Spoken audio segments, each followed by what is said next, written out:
Hey, what's up, guys? Good morning. Is it a good morning? I don't know. Yesterday was kind of rough for me. I'm not feeling super perky, but I did want to make this video.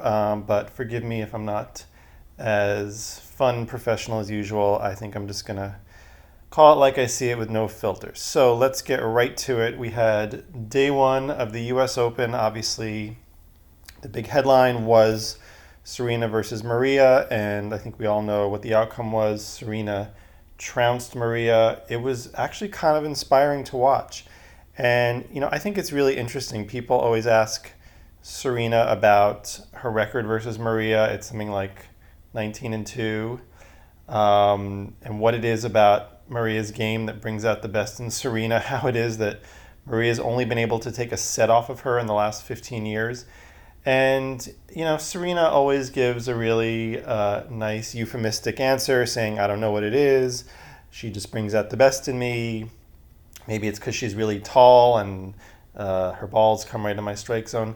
I think there is definitely bad blood. I think whatever it is about Maria as a kid having beaten Serena twice in a row, I think that just flipped a switch in Serena's head, and Serena has basically, I mean, nobody likes to lose, and Serena definitely doesn't like to lose, but there's just something about playing Maria when she comes on court, there's just like blood in the eyes of Serena. She basically wills herself to win every time, and I think she's saying, I'm not going to let this bitch ever beat me again. It's like, fool me once, shame on you, fool me twice, shame on me. So it's kind of amazing just what kicks in when Serena is playing Maria, and I don't think it's as sweet and friendly as she brings out the best in me. I think it's more like a vendetta that's been going on for 15 years. But you know what? Good for her. Wouldn't it be great if we could all be that motivated um, to win against a particular person if we had that driving us? So. Why don't we just quickly go through the other matches that happened yesterday, see if there's anything of interest. Venus, good for her. She rolled over Zheng Zhaizai. Um, Monica Puig, unfortunate to see her out. I heard that Kamau Murray, who was her coach and prior to that was Sloane's coach and is now Sloane's coach again, kind of dropped Monica like very unceremoniously. I think it was like through a text message or basically in the last tournament said, "Oh, I won't be traveling with you," and then Monica saw a tweet from Sloane saying, "So good to be back with Kamau." So that was a little shady, and I think that speaks to a kind of disturbing trend that's going on in mostly women's tennis. Just a lot of players and coaches just hopping around from one to the other. Not I think not spending enough time on a relationship and nurturing and developing a relationship to see if it works. I think mostly the players are just very fickle. Like if something isn't working immediately, they walk away.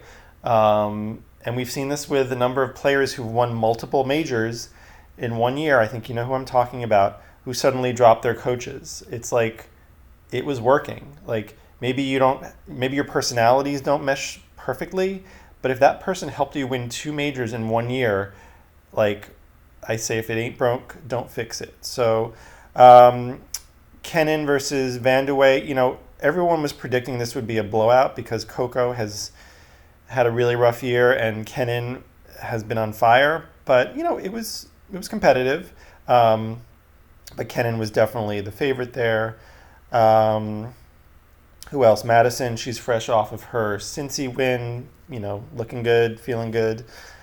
Uh, who else? Sam Stosur. I love Sam, but I don't know. She won the U.S. Open in 2011. I just feel like she's never going to get that glory back. But that's just me. Things could change. Who else do we have? Uh, I had never heard of this player, Bolkvadze. She's from Georgia, and good for her. She got a nice win. Um, Serena, we know about. She's going to face this young American, Catherine McNally. Uh, Muchova and Shea set up an interesting second round match. The winner of that will face the winner of Serena and McNally. Shea is definitely one of my favorite players. Um, Who else? Who else? Bouchard. Oh, Kerber. Yeah, she went out. I mean, this was a tough first round matchup. Uh, Weird scoreline. Close first set, then she totally flipped it around 6-love, and then lost 6-4. These things happen.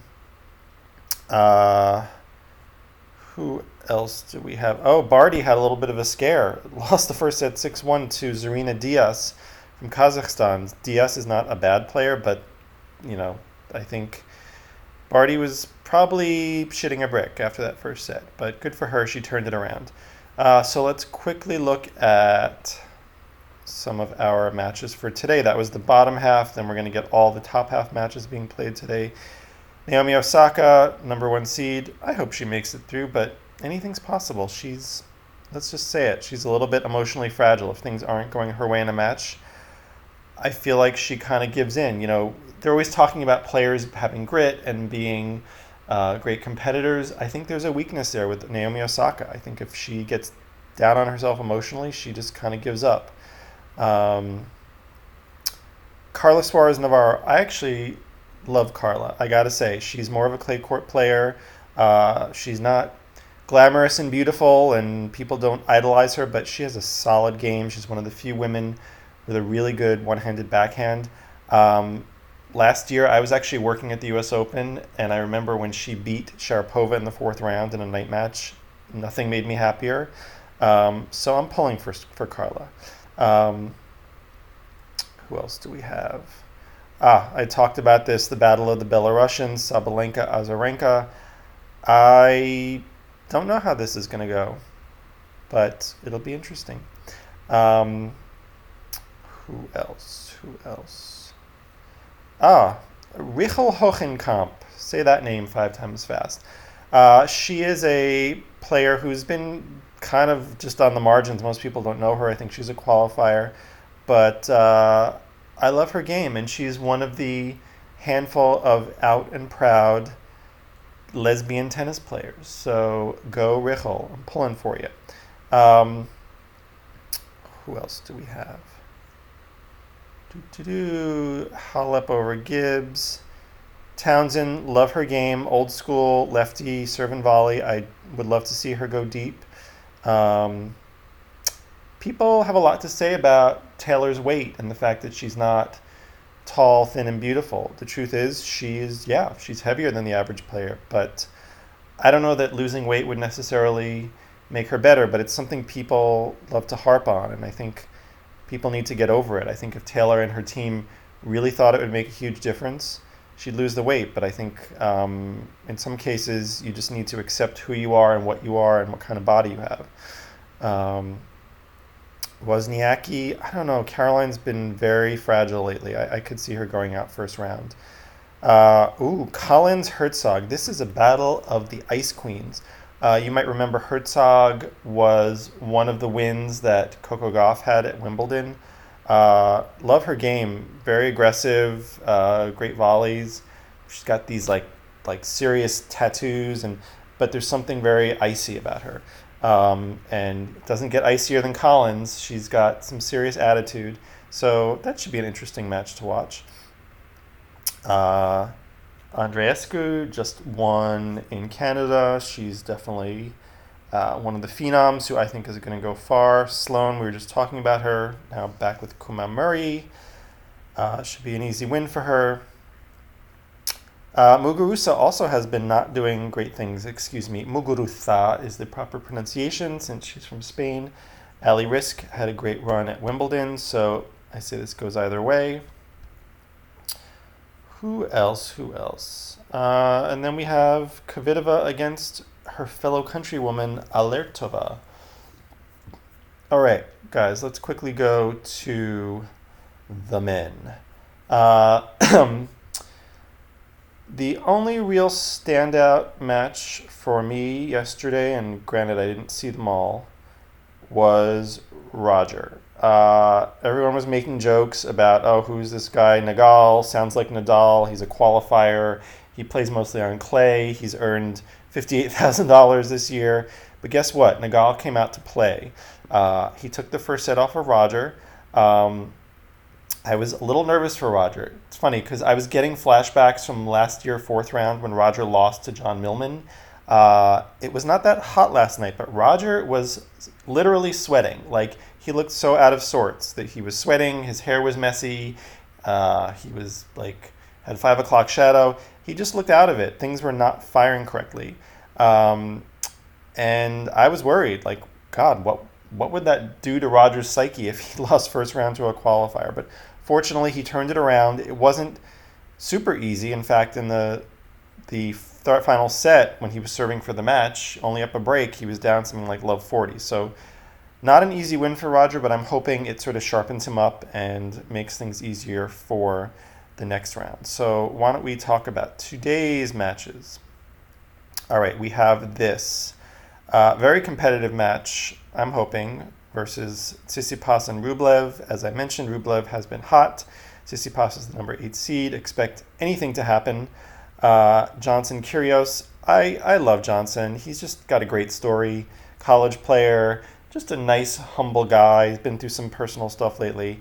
Kyrgios, anything could happen. He could blow Johnson off the court, or he could just get super frustrated and angry at the world and just get defaulted. So I'm very interested to see how that goes.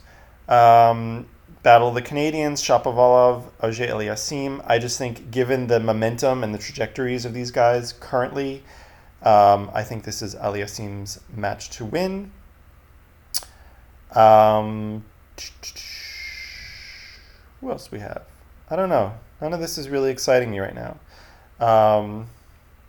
Klizan Cilic. Hyun Chung. Look at him. Remember this guy? Just like a year and a half ago, this guy was in the semifinals of Australia, and he just fell off the map. But I'm glad to see he made it through qualifiers and is facing a wild card in Escobedo, so he has a chance of advancing. And then finally, Nadal versus Millman. Millman's the guy who knocked Roger out last year. I really don't think Nadal will have any troubles.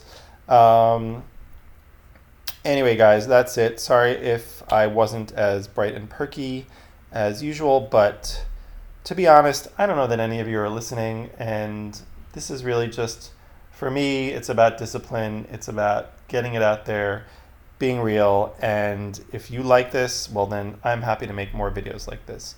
So if you've made it all the way, please like, please subscribe, please comment, please have a great effing day. Take care.